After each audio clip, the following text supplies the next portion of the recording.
기도하겠습니다.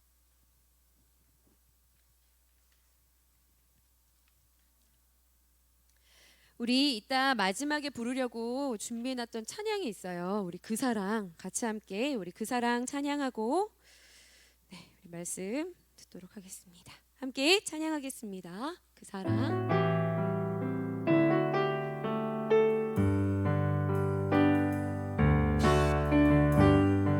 잘 모르는 친구들 예성이 알아요? 모르죠? 주보에 있어요. 주보에 같이 함께 다시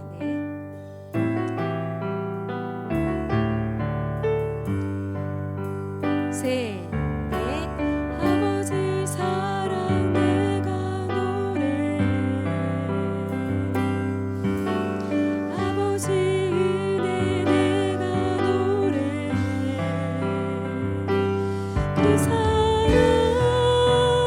변함없으신 거짓 없으신 성실하신 그 사랑 상한 갈대 꺾지 않으시니 꺼져가는 등불 끄지 않는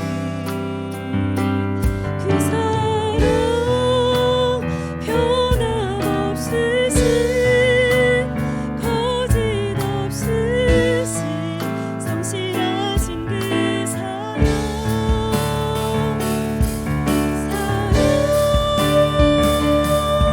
그 사랑 날 위해 죽으신 날 위해 다시 사신 예수 그리스도 다시 오실 그 사랑 죽음도 생명도 천사도 하늘의 어떤 곳에도 끊을 수 없는 영원한 그 사랑 날 위해 죽으신 그 사랑 날 위해 죽으신 날 위해 다시 사신 예수 그리스도 아멘 다시 오실 그 사랑 죽음도 생명도 천사도 하늘의 어떤 곳에도 끊을 수 없는 영원한 그 사랑 예수 아멘. 여러분 그 사랑을 확신하면서 살아가십니까? 그 사랑 안에 있다라고 확신하면서 살아가요? 우리 지호 수고했습니다. 네. 대답 소리가 목사님이 뒤에서 나올 때까지 고민을 했어요. 오늘 목사님이 늦을 것 같아가지고 영상을 준비를 했다가 그 영상도 좋은데 그걸 틀까 아니면 말씀을 전할까 계속 기도했어요. 그러다가 그냥 나왔습니다. 목사님이. 우리 지금 로마서 몇 장 지나가고 있어요? 몇 장 지나가고 있어요? 10장. 자, 10장. 큐티하고 있는 사람 손 한번 살짝 귀 옆으로. 자, 이제 기말이 다 끝났습니까? 휘주가 언제까지죠? 수요일까지. 지금 딱 걸려 있나요? 딱 걸려 있구나. 나머지 친구들은 다 끝난 거죠? 그렇죠, 그렇죠. 네, 다음 주군요, 그죠? 오케이, 맞아요. 목사님이 지난주에 우리 저학년 친구들이 이 로마서 지나가는 거 되게 어렵고 힘들어한다는 얘기를 전해 들었어요. 그래서 어떤 누군가에게는 목사님 오늘 이렇게 말씀이 막 감동이 되는 친구들도 있는데 어떤 친구들은 이 내용 자체가 용어도 너무 어렵고 그러니까 뭐 어제 말씀 전체 지나가면서 저기 용환이 형 나와가지고 이렇게 한 번 할 때 그때 그게 이런 내용이구나 이거 조금 이렇게 이해하고 지나가고 너무 이 내용이 어렵다 그래서 이해가 잘 되지 않는다라고 전에 목사님이 들었어요. 들으면서 이게 이제 우리 중학교 1학년부터 고3 친구들까지 그죠? 한 번 들었던 친구가 있고 이 내용 말씀을 가지고 같이 공부를 한 친구들도 있고 처음 듣는 친구들도 있고 또 미구아 아직 들을 수 있는 귀가 열리지 않아서, 아직 구원의 확신이 온전하지 않아서 들을 수 있는 귀가 열리지 않아서 이 말씀이 좀처럼 어렵게 느껴지는 친구들도 있고, 그래서 예전에 목사님 어렸을 때 로마서 강의했었던 우리 교회, 여기 교회 전도사님, 남자 전도사님이 목사님 어린 시절에 로마서 강의를 하는데 정말 하나도 못 알아들었던 때가 있었어요. 그때 생각이 갑자기 확 나더라고요. 얘네들이 얼마나 어려울까. 그런데 그때 막 침을 튀며 막 정말 간절한 마음으로 막 부르짖으셨던 그 전도사님의 모습이 이렇게 생각이 나면서 로마서가 너무 중요해요. 너무 중요한데, 중요해도 그죠? 여기서 아프리카 사람이 나와서 아프리카 말로 말하면 못 알아듣는 거랑 똑같은 거죠. 그렇죠. 그래서 하여튼 여러분들 가운데 큐티는 조금 더 쉬운 언어로 될 것 같고, 그죠? 큐티 말씀은. 그리고 또 이것들을 함께 반 모임이라든지 해서 로마서로 받고 있는 은혜들을 나눈다고 한다면 조금 더 도움이 될 것 같고, 차근차근 목사님이 이렇게 훌쩍 10장으로 뛰어넘어야 하나 생각하다가 우리 지난번에 6장까지 하다가 이제 멈춰졌는데, 이걸 그냥 훅 뛰어넘어야 하나 하다가 이 8장을 또 그냥 지나갈 수가 없어요. 그래서 목사님이 그래서 읽어내려 가면서 여러분들과 같이 함께 기도하는 가운데 하나님께서 이 말씀이 여러분들의 막 가슴을 울리는 말씀이 되지는 못할지라도 여러분들의 신앙생활에 있어서 꼭 필요하고 너무나 중요한 가르침입니다. 중요한 것은 여러분들이 믿음으로 받아들이느냐, 아니면 머리의 지식으로 또 한번 쌓여지는 지식에 멈추느냐에 따라서 여러분들의 인생은 달라질 거라고 확신합니다. 여러분들이 전해지는 말씀을 믿음으로 받아야 되는 거예요. 믿음이에요. 로마서 전체는 믿음을 이야기하고 있어요. 구원, 칭의, 모든 예수 그리스도 안에서의 보화, 성령의 능력, 인도, 누군가는 성령의 인도를 날마다 따르고 음성을 들으면서 살아간다며. 이 모든 일들이 다 어떻게 일어나는 거냐면 여러분들 안에 시작되는 믿음으로 말미암아 그 믿음의 단계로 나아가는 거예요.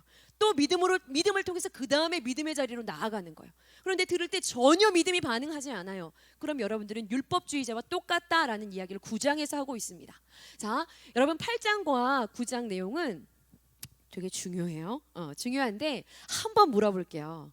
여러분들은 아마 말씀 여러 구절 중에서 우리 유초동 친구들 벌써 다 이제 이거 8장 한 11절 12절까지 다 외웠는데, 이거 아마 한 번씩은 들어본 말씀일 겁니다. 그러므로 이제 그리스도 예수 안에 있는 자에게는 결코, 자, 예성 얘기해 보세요. 어떤 일이 일어난다고요?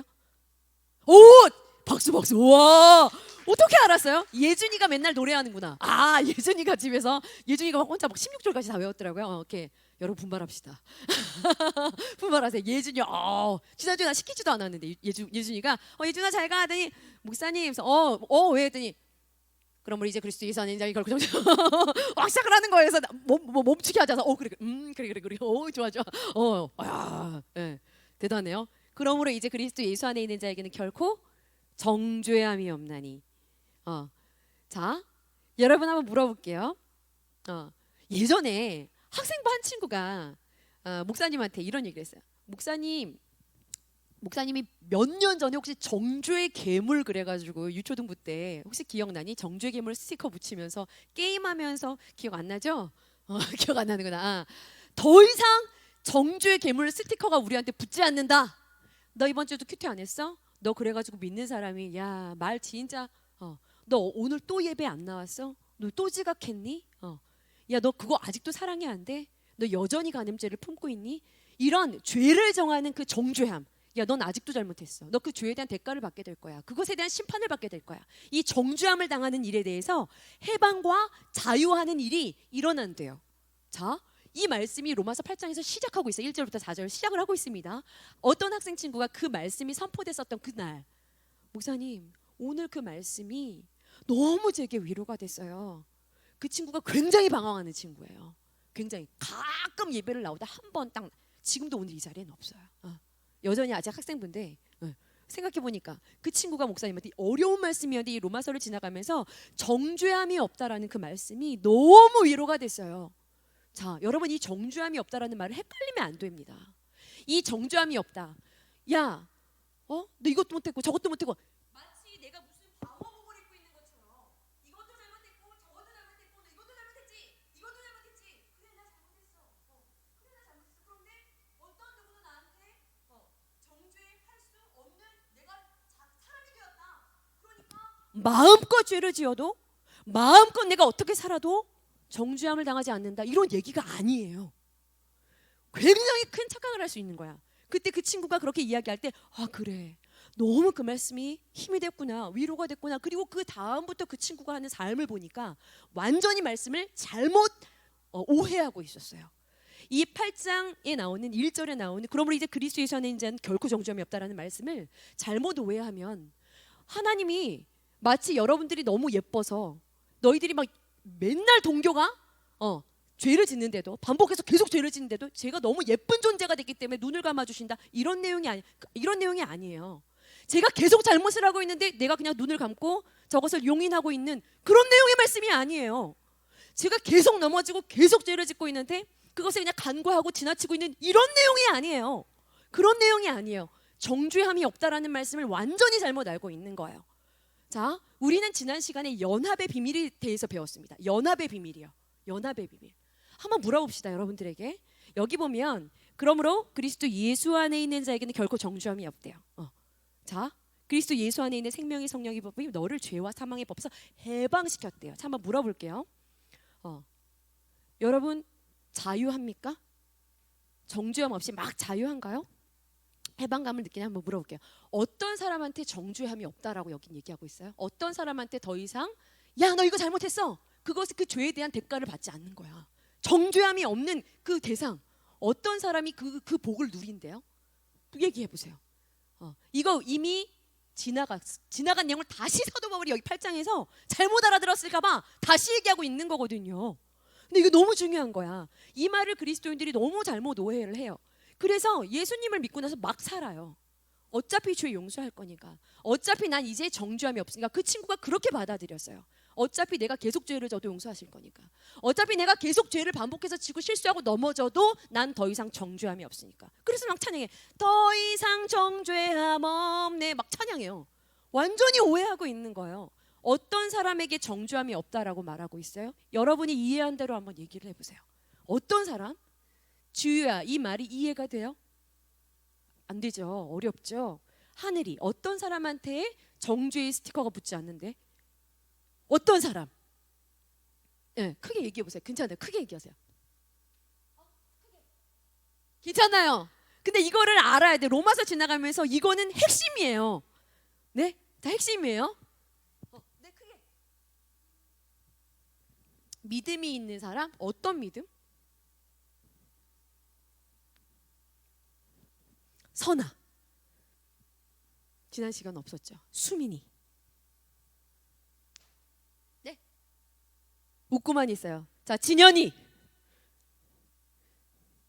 인사란 얘기가 아니었어요. 자, 진현이 한번 얘기를 해보세요. 어떤 사람한테 정죄함이 없대요? 지금 진현이 목소리 맞아요? 깜짝이야. 깜짝. 저기 웬 깜짝 놀래. 뭐라고 다시 좀 크게 얘기해 볼래? 진현아, 너의 목소리 듣고 싶구나. 네? 예수님을 믿는 사람. 예수님을 믿는 사람한테. 자, 로마서 8장 1절을 다 같이 함께 읽어봅시다. 자, 거기 답이 나와 있어요. 자, 읽어볼게요. 자, 시작.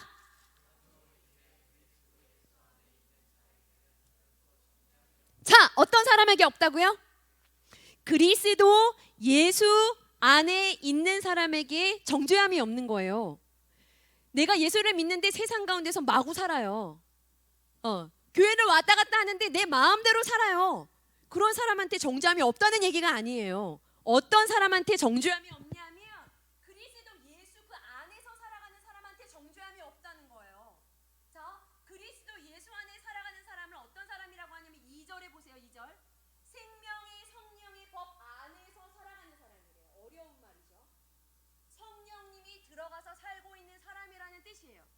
4절에 보면 그 말씀을 조금 더 쉽게 이야기합니다. 여기 4절에 보면 그 영을 따라 행하는 사람이라고 얘기합니다. 그 영을 따라 행하는 사람. 무슨 얘기예요? 예수님과 한마디로 쉽게 얘기하면 예수와 동행하는 사람이 정죄함이 없다는 거예요. 예수와 동행하는 사람. 자, 로마서 6장 3절에서 5절을 로마서 전체에서 가장 중요하다라고 해도 과언이 아닌 말씀이 있어서 연합의 비밀. 물은 너희가 그리스도 예수와 세례로 합하여 어떻게 된 사람이 됐다고요? 죽은 자 된 것을 알지 못하느냐? 자, 6장 5절에 무슨 말이 나왔죠? 그러므로 죽음과 연합한 자는 무엇과도 연합되었다고요? 그리스도의 부활과도 연합이 되었다는 것을 알지 못하느냐. 자, 솔직하게 이거가 이해가 안 돼요. 손 들어오세요. 손 들어오세요. 괜찮아요. 예성이 저 잘 들었어. 손 들어오세요. 손 들어오세요. 너무 중요한 거예요. 자, 예수님을 믿는 건 그냥 교회로 왔다 갔다 하는 것이 아니에요. 믿는 것에 대한 내용이 있어야지. 그렇죠? 뭘 믿어? 라고 물어봤을 때 난 뭘 믿어? 라고 얘기를 해야 되잖아요. 믿는 내용이 있어야죠. 그죠? 그 믿는 내용이 뭐야? 내용? 내가 예수님을 믿습니다 라고 말하는 여러분들의 그 믿음, 그죠? 아브라함과 같은 바랄 수 없는 중에 바라고 믿는 그 믿음은 어떤 것을 믿는 거냐 하면 나의 죄를 대신해서 누가 죽었다는 거죠? 예수님이 십자가에서 나의 죄를 대신해서 죽으셨다는 거죠. 그죠? 이것을 내가 확실하게 믿는 거죠. 이것을 내가 믿을 때 어떤 일이 일어난다고요? 어떤 일이 일어난다고 했죠? 목사님 지난주에 로봇 설명했잖아요. 어떤 일이 일어난다고 했죠? 믿는 내가 예수님의 죽음과 연합이 된다라는 얘기를 했어요.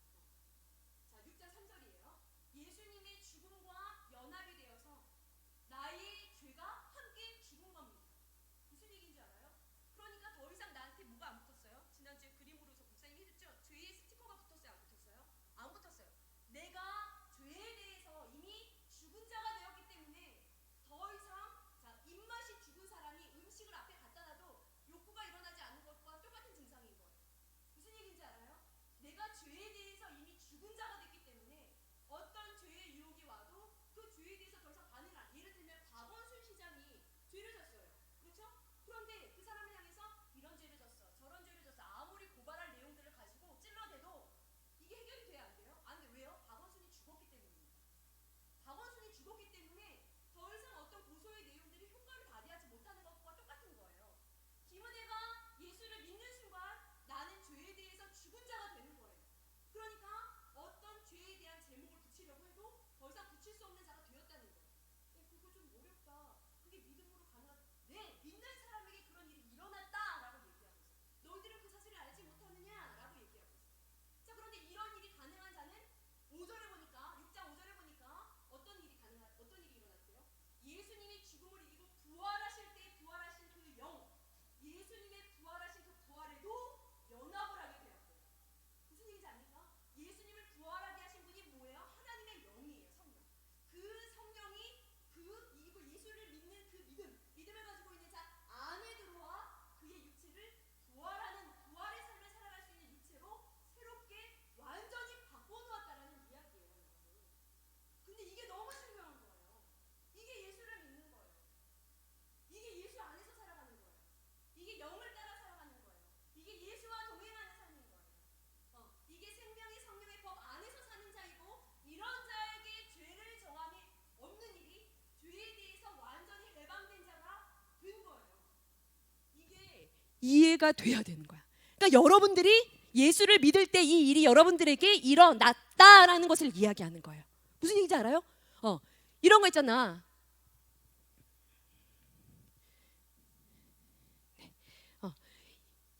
여러분들이 믿는 순간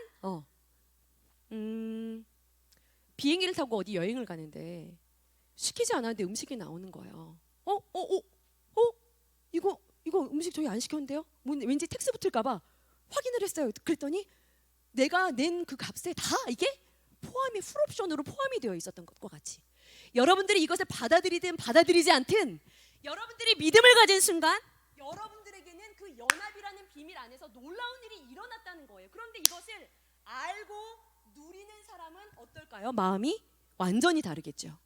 완전히 다른 거죠. 삶이 다르죠. 이렇게 인상 구기고 있지 않죠.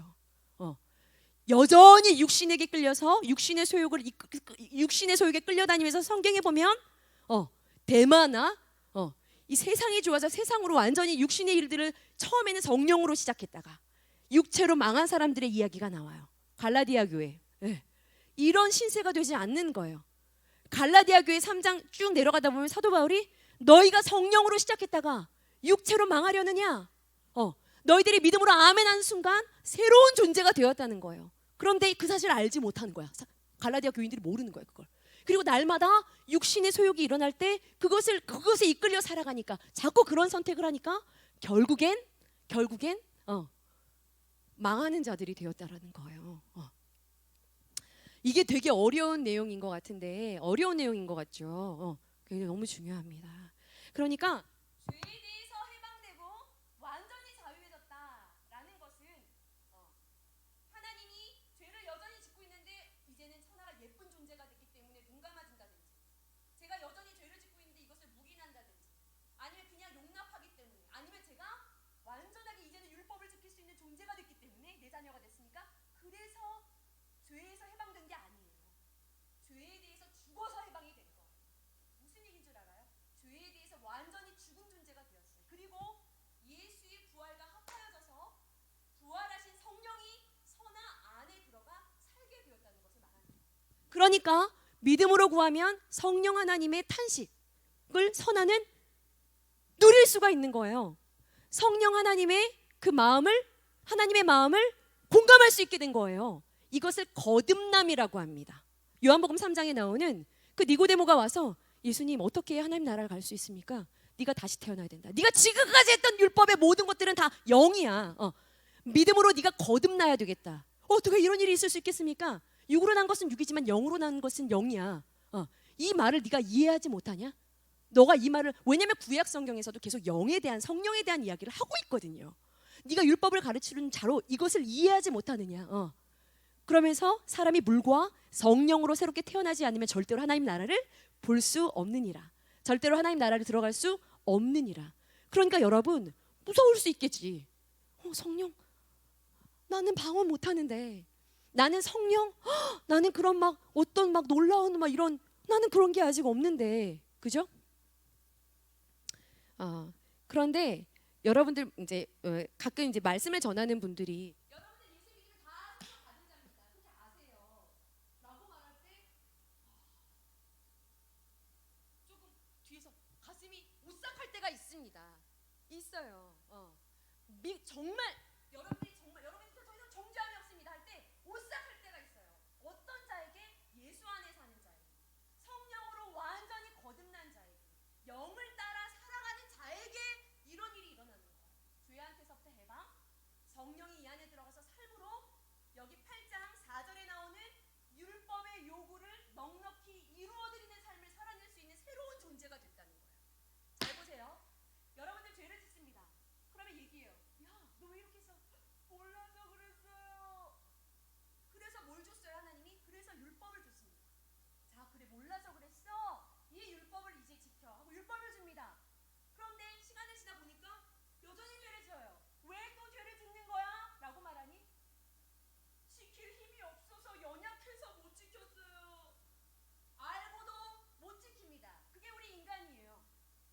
몰라서 못했어요. 율법을 줬어요. 못 지켜요. 연약해서 못 지켜요. 힘이 없어서 못 지켜요. 지킬 수 있는 힘이 없어서. 그래서 지난 시간에 하나님이 홀로 일방적으로 베푸신 은혜, 받을 자격이 없는 자에게 베풀어 주시는 일방적인 전적인 하나님의 은혜로 말미암아 이것을 믿는 자들에게 주어진 선물이 뭐예요? 구원입니다. 여러분 기억하고 있어요? 그게 구원이에요. 자, 이런 은혜를 받은 자, 여기 로마서 8장을 보면 8장에 정말 중요한 두 가지 내용이 있어요. 이 사실을 얘들아 믿었다라고 하면 여러분들에게는 두 가지 일이 일어난 거예요. 자, 처음에는 몰라서 못했고, 그 다음에 율법을 줘도 이게 잘 안 되니까 못했어. 그렇기 때문에 하나님은 여러분들을 향한 목표치가 있어요. 그러니까 니들이 못하도록 내버려두는 게 아니에요. 이제 뭘 보내신 겁니까? 여러분들에게 믿음으로 죽음과 연합하고 부활과 연합되어 여러분 안에 무엇이 들어갔다고요? 성령 하나님 장신이 직접 들어가서, 직접 낮아져 들어가서 여러분들로 하여금 율법의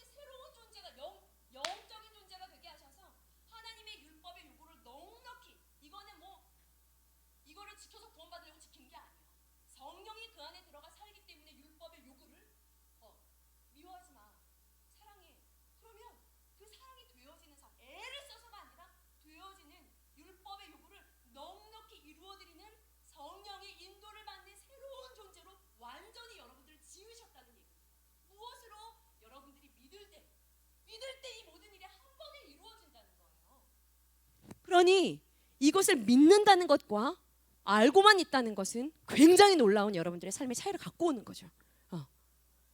나는 죄에 대해 죽었나? 나는 부활하셔서 내 안에 살아서 성령이 내 안에 살아계시다는 걸 내가 정말 믿는가? 여러분 믿습니까 그것을? 여러분 믿어요? 내가 그런 새로운 영적인 존재가 됐다는 것을 여러분 믿어야 돼요. 여기에 이런 말씀이 나와요. 13절, 14절을 보세요. 8장 14절 같이 읽어봅시다. 시작. 무릇, 자 8장 14절 시작. 무릇 하나님의 영으로 인도함을 받는 사람이 하나님의 아들입니다. 에? 하나님의 영으로 뭘 받는 사람? 인도를 받아야 돼요. 그 사람이 하나님의 사람이에요. 그 사람이 예수 그리스도를 믿는 사람이에요. 그 사람이 예수 그리스도 안에 들어가 살기 때문에 정죄함이 없는 사람, 죄에서 해방된 사람, 영의 인도를 따르는 사람, 생명의 성령의 법 안에서 사는 사람인 거예요. 하나님의 인도를 따라가는 사람. 이 사람이 거듭난 사람입니다. 이런 사람에게 구원이 있어요. 그냥 예수를 저도 믿는데요, 교회를 다니는데요가 아니에요. 반드시 성령의 인도를 받는 사람이 거듭난 사람. 반드시예요. 반드시. 여러분 성령은 어떤 추상적이거나 성령은 어떤 요상한 것, 어떤 일반적인 상식을 뛰어넘어서 어떤 누군가에게 특별하게만 오는 그런 것이 아니에요. 여러분 믿는 자에게 이 성령은 그의 삶을 인도하시는 거야. 믿기 때문에 인도하는 겁니다. 믿기 때문에 그 안에서 그의 생각을 통해 말씀하십니다. 그 성령을 사모해야 돼요. 왜? 내 안에 들어와 있다니까요. 그렇게 이야기하고 있잖아요. 너희의 죽음과 그리고 너희의 부활, 예수 그리스도의 부활에 너희들이 믿을 때에 연합한 자가 되었다는 것을 너희가 알지 못하느냐? 알지 못하느냐? 그런데 우리가 왜 성령을 따르는 삶을 우리가 왜 거기에 눈이 띄지 못하는가? 나오죠. 5절부터 9절까지 나옵니다. 여전히 우리가 육체를 입고 살아가는 겁니다. 육체를 입고 살아가는 한 우리는 뭘 아직 벗어나지 못했냐면 육신의 소욕을 벗어나지 못했대요. 육신의 소욕. 여전히 육신의 욕구가 있는 거예요. 그 육신의 욕구가 여전히 우리 안에 있다는 거죠. 그런데 여기서 모르는 자는, 그리고 굳이 그것을 선택하려고 하지 않는 자는 어떤 삶을 산다? 5절에 나오죠. 육신의 일을 생각하고 항상 먹는 거, 마시는 거, 입는 거, 노는 것, 어떻게 하면 더 이렇게 취하는 것, 어떻게 하면 더 잘하는 것, 육신의 일을 끊임없이 묵상하는 겁니다. 자, 그런 자들은 이 밑에 나오죠. 뭐라고 나오죠? 하나님을 8절에 기쁘시게 할 수 없어요. 그런 사람들은 7절에 하나님과 원수의 자리에 앉게 됩니다. 결국에는 어떻게 되죠? 6절에 육신의 생각은 사망이요. 결국 하나님을 떠날 수밖에 없는 거예요. 그런데 그 안에 무엇이 있어요? 성령님이 계시다는 거예요. 9절에 보세요. 그 안에 하나님의 영이 운행하고 계시다는 거예요. 그래서 그 성령이 내 안에 계시다는 것을 믿음을 드리고 그 성령의 음성에게 묻고 성령의 음성에게 반응하고 어떤 생각하는 겨를이 없어. 그냥 성령이 말씀하시면 좋은 감동을 주셔. 어떤 말씀하시면 바로 그냥 순종하는 겁니다. 그러면 믿음으로 살아가는 거예요. 육신의 속에 틈탈 겨를이 없는 겁니다.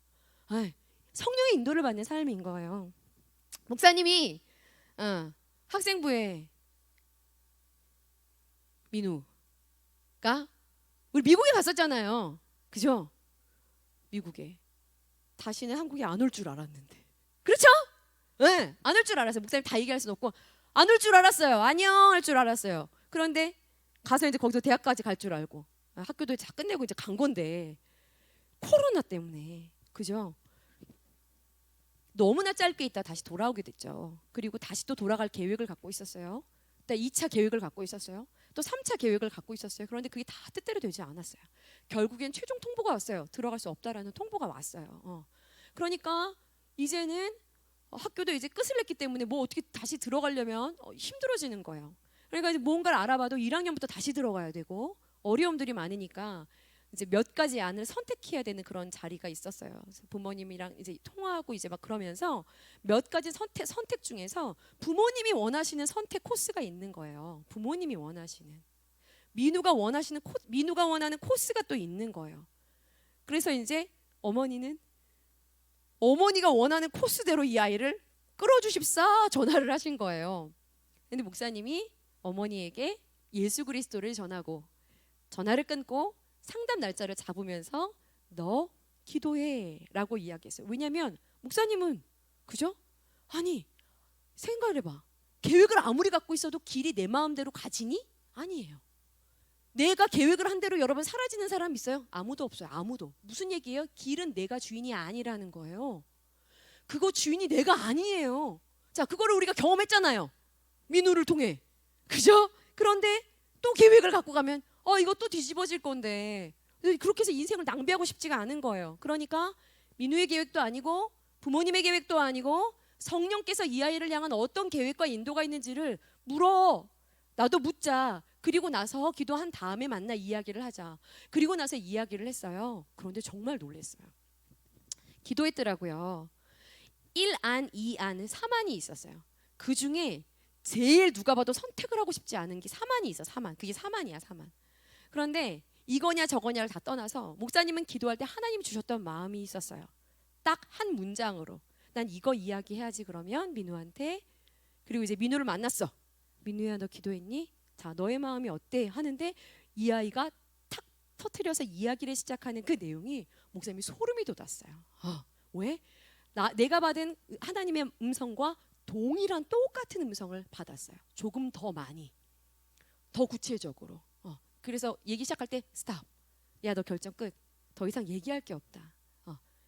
그날 새벽 기도를 왔던 건가요? 그 전에 왔던 건가요? 그때 새벽 시간 기도하면서 하나님 주셨던 그 마음은 하면서 쭉 이야기를 해요.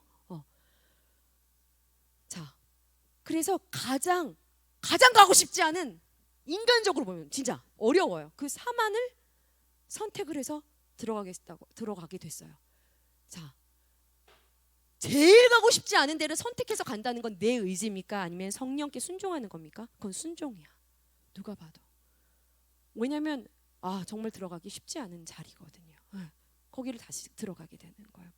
자, 물으면 응답하실까 안 하실까요? 믿음을 가지고 너가 그것에 대해서, 너의 길에 대해서 성령께 구해라고 말했을 때 그 내 머릿속으로 혼자 생각하는 게 아니라 어떻게 하는 게 좋을까 생각하는 게 아니라 기도하는 자리로 나아가는 순종. 그래서 믿음으로 나아가는 순종. 아버지 하고 묻는 순종. 그 자리를 통해 말씀하시는 그 음성을 그대로 받아 담아 그것을 그대로 순종하는 순종. 그것을 통해 계속 나아가고 인도함을 받는 거예요. 한 걸음 한 걸음을. 여러분 이것은 성령의 사람인 것입니다. 이게 성령의 사람인 거예요. 그런데 어떤 누군가 특정한 사람만 이것을 경험하는 게 아니야. 우리 모든 사람들이 그리스도 안에 있다. 생명의 성령의 법 안에 살아간다. 더 이상 정죄함이 없는 사람이다. 더 이상 죄에 대해서 해방되었다. 예수와 동행하는 자다. 영을 따라 행하는 자다. 하나님의 인도함을 받는 하나님의 자녀이다. 아버지, 아빠, 아버지라고 부르는 자가 되었다. 거듭났다. 이 사람이 바로 이런 사람을 얘기하는 거예요. 믿음이 있다는 사람은 이런 사람입니다. 그런데 이게 어두운 거야? 아니요. 지금 죽어서 오락가락하고 있는 사람도 가질 수 있는 것이 믿음입니다. 정말 하나님은 너무나 공평하신 분인 거죠. 어떤 자격과 요건과 조건을 보시는 분이 아니라 그가 가진 믿음. 그 믿음이야. 그런데 무엇을 믿느냐? 내가 믿을 때, 아멘 할 때 그분이 나에 대한 죄 값을 하나님의 은혜로 다 치르셨고 그분이 부활하셔서 내 안에 살아계신다는 것에 대한 확실한 믿음. 자, 너무나 중요한 말씀들이 8장에 나오죠. 그런데 아까 이야기한 것처럼 5절에서 9절은 여전히 내가 육신을 입고 살아가는 동안 육신의 소욕이 나를 계속해서 회방한다라는 얘기를 하고 있어요. 그러나 여러분들은 죄 아래 거하지 않고 은혜 아래 거하고 성령이 여러분들 안에 들어가 살고 있기 때문에, 여기 보니까 9절 하나님의 영이 너희 속에 거하시기 때문에, 14절 하나님의 영으로 인도함을 끊임없이 받고 순종하면, 지난주에 여기고 드리면, 여기고 드리고 여기고 드리고 여기고 드리면 6장에 나오는 말씀 그대로, 그러면 여러분들은 율법의 요구를 능히 넉넉히 이기는 삶을 살아낼 수 있다는 겁니다. 여러분 그것이 넉넉히 이기는 자인 거예요. 믿음으로. 요한계시록에서 말하는 믿음으로 끝까지 승리하는, 넉넉히 이기는 자가 그런 자들을 이야기하는 거예요. 그냥 믿음을 가졌으니 되는 대로 살아가는 그런 자가 아닙니다. 자, 이러한 사람들은 12절부터 17절까지, 8장 12절에서부터 17절, 그 사람들한테는 최고의 목표가 생긴다는 얘기가 나와요. 최고의 목표가 생긴대요. 성령으로 거듭난 사람, 구원받은 사람, 하나님의 자녀, 이런 사람들에게는 최고의 목표가 생긴대요. 그 목표가 어떤 목표라고 나오죠? 여기 17절에 보면, 자, 17절 뒷부분에 보면 그와 함께 영광을 받기 위하여 고난도 함께 받아야 할 것이냐. 이게 무슨 뜻이냐면요. 나 이제 진짜 하나님의 영광을, 나 진짜 내 인생 이제 이렇게 살지 않고, 나 진짜 이렇게 내 어떤 그런 꿈을 이루기 위해 살지 않고, 허망하게 살지 않고, 헛되게 살지 않고, 나 진짜 그 놀라우신 전능하신 하나님의 영광을 위해 한 자락이라도 내가 쓰임 받고 싶다. 하나님의 영광을 위해 살고 싶다라는 목표가 생긴대요. 여러분 안에 그런 목표가 있는지 한번 점검해 보세요. 이게 거듭난 사람은 이런 목표로 살아간대요. 17절에 나오죠. 그래서 그런 사람들은 여기 어떤 것도 마다한다고요? 고난도 함께 받을 것을 각오하고 하나님의 영광을 위하여 살아갈 수 있는 마음의 각오와 다짐이 준비되어진다라는 얘기를 합니다. 이것도 목사님이 말씀을 묵상하면서, 그래, 우리 학생 중에서도 중학교 졸업할 때인가 초등학교 졸업할 때인가 중학교 졸업할 때인가 보면, 요즘에는 졸업할 때 자기 사진 딱 나오면서 뭐 3학년 2반 여기 딱 사진 딱 나오면서 그 사람이 친구들한테 하고 싶은 말 딱 하나씩 뜨잖아요. 거기 보니까 그때 우리 학생 친구들이 다음에 훌륭하게 돼서 만나자, 보통 이런 얘기가 많이 나오더라고요. 멋지게 커서 만나자. 근데 거기 여기 중에 어떤 친구 졸업할 때 갔더니 보니까 하나님의 영광을 위하여 띡 이렇게 쓴 친구가 있어요. 모든 만민 앞에 선언합니다. 나 하나님의 영광을 위해 살겠다. 성령으로만 가능한 목표라는 겁니다. 자, 나는 거듭난 자인가요? 난 더 이상 정죄함이 없는, 나는 예수와 동행하는 자인가? 한번 여러분 생각해 보세요. 어려운가요, 예성아? 어려운가요? 어려워요? 로마서 8장 1절에서 17절까지 그리스도인들이 누리는 자유. 그죠? 진리를 알지니 진리가 너를 자유하리라. 예수님이 목사님 처음 만나 주셨을 때 주셨던 말씀이에요. 자유하리라. 그 말씀 붙잡고 되게 많이 울었어요. 왜냐면 난 자유가 진짜 없었어요. 사람 신경 쓰. 나를 향한 그 판단 신경 쓰고 인식 막 그런 거에 너무 매여 있었어요. 나한테 그런 게 되게 중요했어. 어떤 나에 대한 평가 막 이런 거 되게 힘들었거든요. 근데 나를 자유하게 해준다라는 말이 난 너무 눈물이 났어요. 그런데 그 자유가 어떤 사람에게 누려진다? 여기 해방 8장 2절 해방 어떤 사람이라고요? 어떤 사람? 죄에 대해 죽은 자. 자, 성령과 함께 부활한 자. 무엇을 통해? 믿음을 통해. 그래서 하나님의 영광을 위하여 살아야겠다라는 새로운 거듭남을 경험한 자, 바로 예수 믿는 자. 그 사람이 바로 예수 믿는 자인 거예요. 자, 그런데 18절부터 알 수 없는 피조물에 대한 이야기가 나오죠. 자, 이건 도대체 무슨 말인가? 피조물은 뭐예요? 자, 자연세계와 만물들도 무엇을 기다린대요? 뭘 기다린대요? 하나님의 아들들이 나타나기를 기다리고 있대요. 왜요? 자, 21절에 보니까 피조물도 썩어짐의 종노릇한 데서 해방이 되기를 간절히 부르짖고 원하고 있다는 이야기를 하고 있습니다. 자, 하나님께서 처음에 천지를 창조하셨을 때 모든 생태계 속에 짐승들, 그죠? 가축들, 그죠? 먹을 것을 무엇으로 주셨다고 창세기 나오죠? 푸른 풀이요. 푸른 풀이었어요. 푸른 풀. 그런데 그들이 죄와 함께 어떻게 됐어요? 생태계가 파괴되고 가시와 엉겅퀴를 내면서 그 모든 생태계는 파괴됐습니다. 인간의 죄로 말미암아. 그렇죠? 하나님이 얼마나 지으신 것이 완벽했고 그 안에 평화 가득하였으며 보시기에 너무 좋았고 마지막 날 안식을 하셨겠어요. 여러분, 완벽해야 안식이 되는 겁니다. 하나님이 지으신 모든 것이 완벽하셨기에 안식하실 수 있었어요. 자, 그런데 그것이 인간의 죄로 말미암아 완전히 파괴되었죠. 그렇죠? 그러니까 목사님이 이번 주에 그 유엘이 학교 숙제로 배추이나비가 낳은 100개의 알은 다 어디로 갔을까라는 과학책이 있어요. 그걸 독서복으로 써야 돼. 그럼 혼자 읽으면 되지. 나랑 같이 읽어달래요. 그럼 목사님 또 의인화를 얼마나 했겠어요. 얼마나 기법을 넣어서 읽어줬겠어. 그죠? 배추이나비가 낳은 그 100개의 알 하나하나에 생명을 불어넣어서 읽어줬어요. 네. 배추이나비가 낳은 알이 몇 밀인지 알아요? 1밀이야. 1밀을 100개를 낳은 거죠. 자, 걔네들은 5번을 옷을 벗더라고요. 그 책을 보니까 5번을 벗어. 번데기 5번. 그래가지고 이제 걔네들이 나비로 날아가는 거야. 그런데 그 5번을 벗어서 계속 얘네들이 자라고 몇 미리 자라고 3mm로 자라고 드디어 이제 배추잎을 갉아먹을 때가 되고 막 이럴 때 될 때까지 그 다음 장을 넘길 때마다 87마리가 남았습니다. 뭐 75마리가 나오고 계속 그렇게 이제 나오는 거예요. 빗물에 쓸려가고 뭐 그다음에 개미떼한테 잡아먹히고 뭐 이러면서 뭐에 먹이가 되고 그러다가 맨 마지막에 번데기 이제 호구를 다 벗을 대로 다 먹고 마지막에 케일 잎에 그다음에 무 잎에 배추에 그다음에 뭐 어디 흙에 이렇게 해서 6개 남았어요. 6개. 그거 남을 때까지 유엘이가 계속 괴성을 질렀죠. 안 돼. 얘네들은 더욱 생명을 넣어서 불어넣어서 내가 읽어줬어요. 나머지 6개. 자, 배추 흰나비가 낳은 알 100개는 다 어디로 갔을까? 6개 남았잖아요. 들어오세요. 들어와도 돼요. 자, 6개가 남았잖아. 그래가지고 거기에 최대한 의인화를 내가 막 살려서 읽어줬어. 자, 우리 이제 이 허물을 벗고 나서 우리 이제 새로운 모습으로 날개를 달고 만나는 거야. 그래, 잠 잘 자고 일어나자. 그래.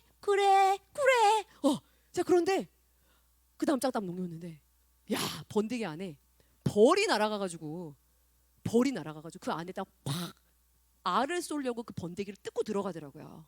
그래서 이미 이제 거기서 번데기는 못 움직이잖아. 거기서, 그죠? 그 껍질 허물을 벗을 때까지 못 움직이거든요.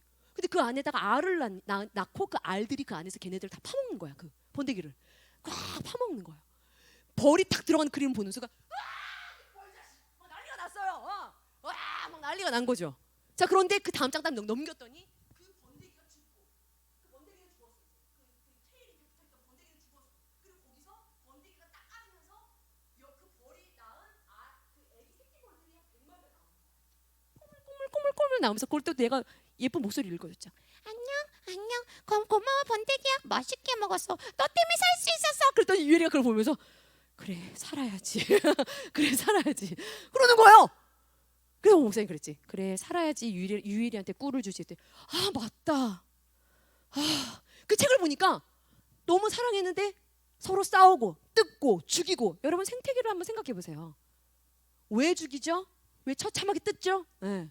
요즘에 막 사물도 깜짝깜짝 놀래 책을 읽다가 악어를 너무 좋아해요. 크로커다일, 네? 악어, 엘리게이터. 엄마, 악어는 2개의 단어가 있어. 엘리게이터, 크로커다일. 그리고 그 책을 막 너무 좋아해서 악어 책을 자꾸 산단 말이에요. 넘겼는데 막 사냥을 잡아먹고 막, 그죠?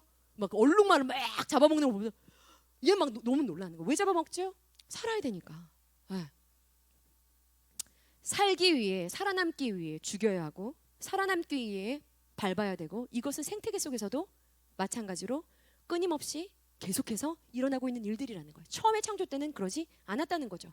그러니까 여기 나오죠. 21절에 피조물도 이 썩어짐의 종노릇한 데서 해방되기를 간절히 원하고 하나님의 성령의 사람들이 태어나기를, 성령으로 거듭난 자들이 이 땅에 있는 자기가 다스리고 있는 생태계의 영역을 다스려 주기를 간절히 고대하고 갈망하면서, 자 22절에 함께 탄식하면서 그 피조물의 그것을 벗을 날을 기다리고 고대하고 있다라는 것. 마치 우리가 이 육체를 벗을 날을 고대하는 것처럼. 자, 그리고 26절부터 이야기합니다. 그러니까 여러분 이 로마서 8장을 읽을 때 이 이야기 말씀들이 그냥 이게 아니라 내가 정말 놀라운 존재로 거듭 났구나, 믿음으로 내게 놀라운 일이 일어났구나, 이것이 여러분들에게 고백되어져야 됩니다. 네. 죽을 수밖에 없었던 죄잖아요, 그죠? 몰라서 알아도 지킬 수 없어서 홀로 베푸셨던 그 은혜로 말미암아 믿음으로 정말 죄에 대해서 죽고 하나님의 의에 대해서 부활함, 그 부활에 연합되어서 완전히 성령으로 새로운 존재가 되어 율법의 요구를 이제는 능히 이루어드리는 새로운 삶을 살게 된 그런 나뿐만 아니라 여긴 나오죠. 내가 26절에 언제나 내가 연약할 때마다 내가 성령님 하고 그분을 믿음으로 부르고 구할 때마다 어떻게 하신대요? 26절에 나를 도우시고 어제도 한 친구가 그런 것을 경험했지만 기도해야 할 제목을 알지 못하겠어. 그런데 내 안에 너무나 깊은 그 탄식으로 나를 위해 탄식하시고 울고 계시고 나를 위하여 간구하시면서 나를 생명의 자리로 이끌어 주시는 그 성령 하나님, 나를 위해 탄식하시는 그 영이 나와 함께하고. 28절 이렇게 거듭난 믿음으로 살아가는 자들은 그 아이들이 마치 퍼즐 그림을 하나 맞출 때는 이게 도대체 무슨 그림인지 모르겠어. 그런데 이 퍼즐 옆에 이 퍼즐을 맞추고 또 퍼즐을 맞췄을 때 뒤에서 보면 이 그림을 그리려고 이 퍼즐 이거였구나. 합력하여 선을 이루는 일. 왜 코로나가 터졌고, 왜 학교가 멈춰졌고, 왜 이 학교에서 날 받아주지 않고, 왜 내 마음에 이런 마음이 들고, 왜 우리 부모님이 결별을 했고, 왜 이 시험에서, 왜 이 중간고사에서 내가 이럴 수밖에 없었고, 내가 왜 기말, 이 모든 것들이 다 퍼즐처럼 맞추어져서 나에게 이 일을 이루시려고 그러셨구나. 합력하여 선을, 그리스도에게로 방향을 잡은 예수 그리스도를 믿는 자에게는 반드시 그 안에 정말 여러분들 엉망진창으로 살아갈 때 많잖아요. 그 넘어짐과 여러분 그 일어남을 다 파여서 하나님은 여러분들을 완전하게 세우는데 다 재료로 여러분을 사용하신다는 거예요. 그러니 얼마나 놀라운 일입니까? 그러니 31절에 얘기합니다. 그러니 사도 바울이 얘기하는 거예요. 누가 누가 여기 얘기해서 31절 같이 읽어봅시다. 시작. 그런즉 이 일에 대하여 우리가 무슨 말을 하리요? 만일 하나님이 우리를 위하시면 누가 우리를 대적하리요? 하나님이 우리를 이렇게 위하시는데 누가 우리를 대적하리요? 33절 보세요. 누가 고발하리요? 34절. 누가 정죄하리요? 35절. 누가 끊으리요? 어떤 누구도 대적할 수 없고 어떤 누구도 정죄할 수 없고 어떤 누구도 고발할 수 없고 어떤 누구도 끊을 수 없는 하나님의 사랑에 끈끈하게 붙어 있다는 거예요. 네. 여러분 그 사랑을 느끼고 누리면서 살아갑니까? 믿는 친구들은 그 사랑이 누려지고 느껴지겠죠. 네. 그러니까 어려움이 와도 예수를 믿는다고 좀 핍박이 와도 나한테 어려운 일이 좀 와도 코로나가 좀 기승을 부려도 내가 몸이 힘들어도 그 모든 어려움을 이 사랑만 생각하면 능히 이기고 넉넉히 이기고 나아가는 거예요. 여러분 신앙생활하면서 왜 끌려가요? 헌신을 하는데 왜 기쁘게 가지 못해요? 이제 내가 졸업할 때가 됐으니 이제 이 일에 집중해야 되니까 이런 헌신 저런 헌신 저한테 부담되고요. 왜 주님을 믿으면서 끌려가는 듯하게 이 사랑을 경험하지 못하고 살아가기 때문에 그래요. 이 하나님의 사랑을 여러분들이 경험하지 못하고 살기 때문에 그렇습니다. 왜냐하면은 이 땅에서 여러분들이 경험한 사랑은 주면 받는 사랑이에요. 여러분들이 대부분 경험한 사랑들은 생일선물 한번 생각해 보세요. 내가 줬는데 왜 안 주지? 그런 생각 들지 않아요? 내가 받았으면 또 줘야 되는데 주면 받는 사랑. 이 땅에서 경험하는 사랑. 여러분들이 경험하는 사랑. 뭔가를 잘해야 얻어. 이 땅에서는요. 좀 잘해야 칭찬을 받습니다. 뭔가 잘해야 인정이라는 걸 받아요. 뭔가 좀 잘해야 사랑해주는 세상. 실은 부부간에도 부모 자식 간에도 내가 저거를 어떻게 밥을 해 먹였는데 이렇게까지 뒷바라지를 했는데 성적이 이게 뭐야. 내가 잘해 먹였고 내가 뒷바라지를 했으면 잘해야 돼. 0이라고 말하지 못해요. 네. 그런데 이런 사랑을 경험하면서 살았기 때문에 이해가 되지 않는 이 하나님의 사랑에 대해서 이게 누려지지가 않는 거야. 이게 잘 공감도 안 되는 거예요. 목사님도 하나님의 사랑, 이 사랑이 완전히 받아들여져서 그 사랑에 펑펑 내가 완전히 젖을 때까지 점차라는 시간이 걸렸어요. 나 어렸을 때 늘 얘기하잖아요. 할머니에게 아들이 태어나야 되는데 태어난 거죠. 쌍욕을 아직도 그 어린 시절 그 기억 나는 거예요. 쌍욕을 갖다 버려. 무슨 년. 늘 어렸을 때 들었던 말들. 예. 그 할머니 집에 가면 늘 6학년 때까지 내가 이불에 오줌을 쌌으니까 너무 무서워서. 야, 내 자화상은 항상 뭘 잘해야 뭔가 해야 나를 사랑하겠지. 이렇게 해야 늘 자신감이 없고 하나님의 사랑은 이런 사랑과는 완전히 다른 사랑이라는 거예요.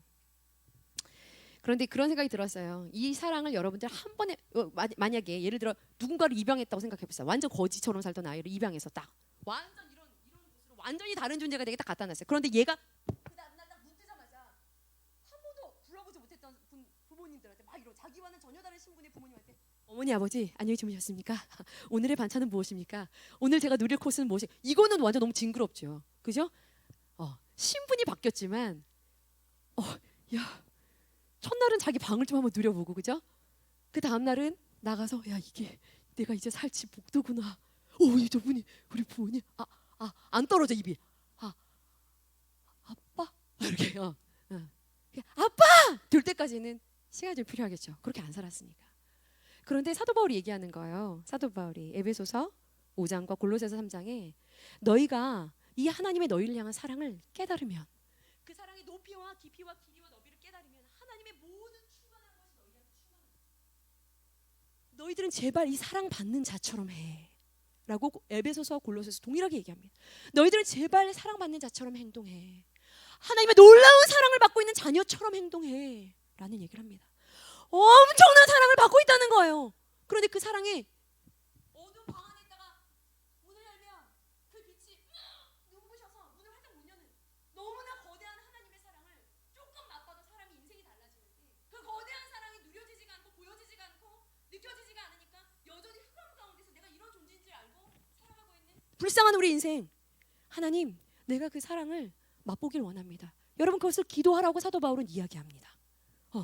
그 사랑은 모든 것을 넉넉히 하는 힘이래요. 오직 주의 사랑에 매여 오직 그 주님의 사랑에 매일 때 내가 어떤 존재인지를 깨닫고 그 요구를 이루는 삶을, 그 영광을 위한 삶을, 새로운 삶을, 거듭난 삶을 살아낼 수가 있다라는 얘기를 하고 있어요. 말씀을 마쳐야 되는데 9장은 이런 내용이야. 여러분 8장이 이런 존재가 되었다는 것. 자 37절에 보면 이런 사람들을 그 사랑으로 넉넉히 이긴대요. 이거 담임 목사님 새벽에 설교하실 때 간신히 이기는 게 아니라 넉넉히. 그러니까 장대가 여기 있으면 이렇게 여러분들을 힘들게 하는 문제가 여기 있으면 여러분 넉넉히 문제와는 상관이 없는 자. 왜? 너무나 놀라운 하나님의 성령의 그 능력이, 그 사랑이 나와 함께하고 있기 때문에 이걸 누려야 된다는 거예요. 39절 맨 끝에 끊을 수 없으리라. 어떤 것도 끊을 수 없으리라. 그 사랑을 여러분 받고 있습니다. 받고 있어요. 받고 있어요. 아멘. 믿음으로 그 사랑을 누리면 됩니다. 여러분들은 누리면 되는 거예요. 누려야 되는 거예요. 그런데 이렇게 사랑을 받는 자들, 이런 구원을 받은 자들은요, 하나 더 체크해 보세요. 그때부터 따라오는 말할 수 없는 고통과 근심이 시작이 되는 사람들이래요. 어떤 고통일까? 9장은 그것을 이야기합니다. 9장 1절에 보면 큰 근심과 마음에 그치지 않는 고통이 나한테 있다라고 얘기해요. 사도 바울은 철저하게 성령의 사람이었어요. 영을 따르는 사람이었습니다. 더 이상 죄에 대해서 해방된 사람이었어요. 거듭난 사람이었어요. 믿음을 가진 사람이었어요. 우리랑 똑같은 사람이에요. 자, 그런데 사도 바울은 느껴. 근데 우리는 못 느껴. 뭔가 문제가 있는데 사도 바울한테 문제가 있는 건가? 아니죠. 우리한테 문제가 있는 거예요. 사도 바울이 느끼는 느낌은 성령 하나님이 사도 바울 안에서 탄식하는 탄식과 고통이거든요. 우리가 성령과 연합되었다고요? 부활로 성령과 연합됐다고요? 그럼 우리도 이걸 동일하게 느껴요. 이 고통이 어떤 고통이야? 아직 그 구원을 경험하지 못하고 죄 가운데 죽어가고 허덕이고 있는 고륙과 혈육과 그 친척들을 바라볼 때 안에 드는 끊어지는 마음입니다. 자, 여러분들 믿지 않는 부모님 아버지를 볼 때, 부모 어머니를 볼 때, 누나를 볼 때 여러분들은 어떤 마음이 들어요? 어떤 마음이 듭니까? 체크해 보세요. 내가 성령과 연합되었어. 그렇다면 내가 하나님의 인도를 받는 사람이야. 그렇다면 증거가 있습니다. 말할 수 없는 근심과 큰 고통 가운데 눈물의 기도가 멈추지 않는 사람. 그 눈물의 기도는 나로 하여금 전도의 자리로 나아가게 합니다. 말씀 듣는 건 너무 좋은데 전도의 자리로는 절대 나아갈 생각을 안 한다? 여러분 그것은 거듭났다라고 말하기 쉽진 않아요. 왜냐하면 성령은 그 영혼들을 볼 때 탄식하는 분이란 말이에요. 그러면서 이 9장은요. 여러분 이야기합니다. 유대인들은 너무나 많은 약속과 율법과 선물들을 다 받았어. 그런데 믿지 않고 이것을 너무 의지하는 겁니다. 그러니 여기서 두 사람을 이야기해요. 자, 아브라함의 자녀, 혈통을 따른 자녀들이 다 아브라함의 다 혈통을 따라 나온 자녀들이지만 그들 가운데 믿음을 가진 이삭이 진짜 아브라함의 자녀인 거죠. 리브가에게서 나온 자녀가 있어요. 야곱가에서 다 아브라함의 혈통이에요. 그런데 혈통으로 구원받는 게 아니라는 거예요. 야곱에게서 구원이 나는 것처럼 혈통을 가지고 혈통을 자랑하지 마. 혈통, 너희들 갖고 있는 지식, 너희들이 예배를 얼만큼 참석했고, 나의 할아버지가 목회자고, 나의 부모님이 어떤 분이고, 새벽기도 1000번 끝나고 2000번 들어갔고, 아니라니 그 혈통은 아니라는 거예요. 자, 여기 나오죠. 16절을 다 같이 함께 읽어볼게요. 9장 16절 시작. 그런즉 원하는 자로, 다시 9장 16절 시작. 그런즉 원하는 자로 말미암음도 아니요 다른 박질하는 자로 말미암음도 아니요 오직 긍휼히 여기시는 하나님으로 말미암음이라. 23절 시작. 또한 영광 받기로 예비하신 바 긍휼의 그릇에 대하여 그 영광의 풍성함을 알게 하고자 하셨을지라도 무슨 말하리요. 24절 시작. 이 그릇은 우리니 곧 유대인 중에서뿐 아니라 이방인 중에서도 부르신 자시니라. 어렵죠? 그런데 유대인들은 구원이 자기들에게만 있다고 했단 말이에요. 그런데 구원은 너희들 어떤 행위, 가진 것, 아니 혈통 아니 오직 이방인이든 유대인이든 동일히 사랑하시는 그 하나님께서 그들 가운데 베풀어 주신 그 은혜 가운데 이것을 믿음으로 받는 자에게 주시는 긍휼한 하나님의 일방적인 베풀어 주시는 일방적인 선물이다. 라는 이야기를 여러분 하고 있는 겁니다. 여러분 목사님은 9장을 지나갈 때 말씀을 마칠게요. 9장을 지나갈 때 목사님은 이것이 정말 다른 사람의 처음에는 얘기처럼 느껴졌어요. 그런데 어저께 철예배 끝나고 한 친구랑 이야기 나누면서 하나님께서 여기 9장에 나오는 율법을 가지고 있는 율법주의자가 은혜야 바로 너야 라고 말씀하시는 그 음성에 목사님이 또다시 또 깊은 그 회개 가운데 가슴을 찢으면서 또 목사님이 울며 회개하는 그런 시간을 가졌는데, 이 율법주의자들은 쉽게 말하면 어느 날 내 안에 감격이 다 사라졌어. 구원, 기쁨, 평안, 생명, 와 가슴 뛴 첫 마음 다 사라졌어요. 싸늘해요. 그래서 예배를 드릴 때 냉랭합니다. 그리고 머릿속으로는 다 알아요. 다 알아요. 그런데 예배의 주체가 되지 않고 예배를 이렇게 관망하고 있는 자리에 어느새 나도 모르게 서 있는 거야. 교회를 오래 다니다 보면 그 자리로 가요. 그 자리로 가요. 그래서 무언가 또 열심히, 그런데 그 열심 속에는 하나님에 대한 사랑은 없어. 근데 열심히, 마치 돌아온 탕자 이야기의 큰아들처럼, 큰아들처럼 아버지와 같은 마음, 영혼을 향해 같은 마음 품지 않아요. 그저 열심히 일합니다. 아버지를 위해. 종처럼. 그게 율법주의자들이에요. 열심히 일하고 있어. 그런데 감격은 없어. 구원의 기쁨도 없어요. 예배 드릴 때 그래서 이게 아니야. 율법주의자들이에요. 그런 자들에게 구원은 멀리 있다라는 얘기를 하고 있는 것입니다. 여러분들, 믿음으로 내가 어떤 자리에 앉았다라는 것을, 여러분, 믿음으로 내가 예수님의 죽음과 부활에 연합되어서 성령이 새롭게 지으시는, 새롭게 빚어진 새로운 성령의 사람, 새로운 존재가 되어서 율법의 요구를 넉넉히 이루어드리는, 그리고 영혼을 향하여 탄식하는, 아빠를 아버지라고 부르짖는, 합력하여 모든 것이 선을 이루어지게 하는, 하나님의 영광을 위하여 살고자 하는 마음이 가득하여 날마다 그의 인도하심을 받으며 살아가는 존재로 나를 부르시고 세우신 그 하나님의 사랑에 넉넉하게 여러분 충만하게 빠져서 여러분 무너져 있었던 그 자리에서 정말 살아있는 성령 안에서 드리는 예배를 예배할 수 있는 예배자들. 교회 안에 이 성령이 사라질 때 예배가 정말 죽어가요. 정말 율법주의자들만 앉아서 드리는 예배가 있어요. 정말 차분하기만 한 그 예배. 감격도 없고 알아. 아니요. 여러분, 성령님은 여러분 안에 계십니다. 그분과 대화를 시도하세요. 그분께 나아가서 그분을 구하세요. 더 환영합시다. 더 충만하게 그분을 구하세요. 여러분들이 드리는 모든 예배가 이 성령이 살아있는 그 영의 운행하심 가운데 살아있는 예배로 여러분들의 예배가 새롭게 되어지기를, 성령의 사람들로 여러분 날마다 똑같은 그 신앙생활이 아닌, 여러분 아는 것을 온전한 믿음으로, 믿는 그것이 삶으로 사라질 수 있는 믿음의 자리로 여러분 나아갈 수 있기를 소원합니다. 우리 같이 함께 다시 한번 우리 찬양하고 우리 기도하고 마치도록 할게요.